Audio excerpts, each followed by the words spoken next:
Hello and welcome to this episode of Equities Sahi Hai. Joining me today is well-known financial planner Brijesh Dalmia. Thank you very much, Brijesh, for joining me on this show. Thank you, Vivek.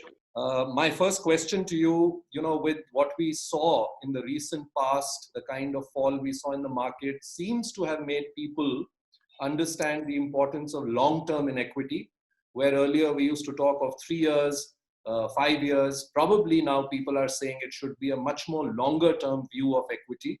What is your view of what is long term in equity, if you could explain to our viewers?